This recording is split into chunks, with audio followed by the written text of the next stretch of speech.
man named Abraham, and he had lots of servants to do his work for him. Go and do this, go over there, go and get me this. He lived in a wonderful place, and he had lots of camels, and sheep, meh. And he had a lovely wife called Sarah. Abraham was very happy where he was. He had lots of things and he was quite happy with what God had given him. But God said to him, I want you to go somewhere else now. If that was me, I might have gone, but I'm happy here. I don't want to go anywhere else. But God said, no, you must go somewhere else. You must go to Haran, please.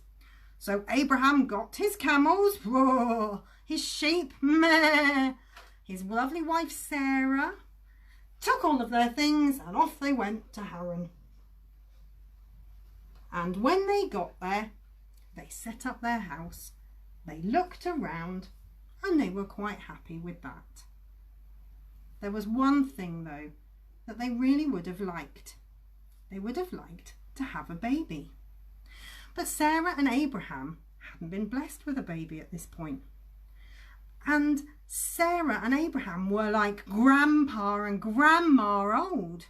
They didn't think that would happen for them, but they tried to stay happy and content with what God had given them. One day, God said to Abraham, do you see all those stars in the sky?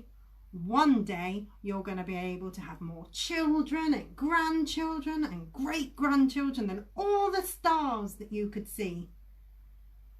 Thought Abraham. And look at the ground. You see all the dirt and the dust. You're going to have more children and grandchildren and great-grandchildren than all the bits of the dust that you can see and count. Abraham just laughed. Don't be silly, God. I'm an old man. We're not going to have children now. But Abraham trusted God.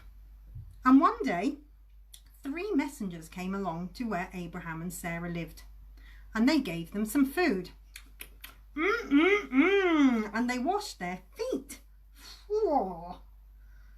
And then the messengers told Abraham, we'll be back next year. Thank you very much for your food and your lovely company. We'll be back next year when God has given you a baby boy.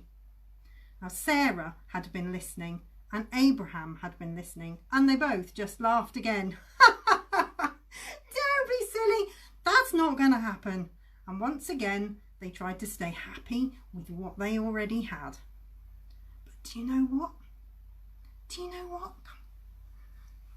Do you know what happened? They had a baby boy and they called him Isaac. And do you know what the word Isaac means? Laughter. It means laughter.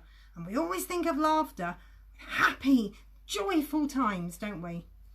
And then Isaac and all the children that came from Isaac and from them went on to build up the wonderful stories and people we know about in the Bible and eventually led to Jesus.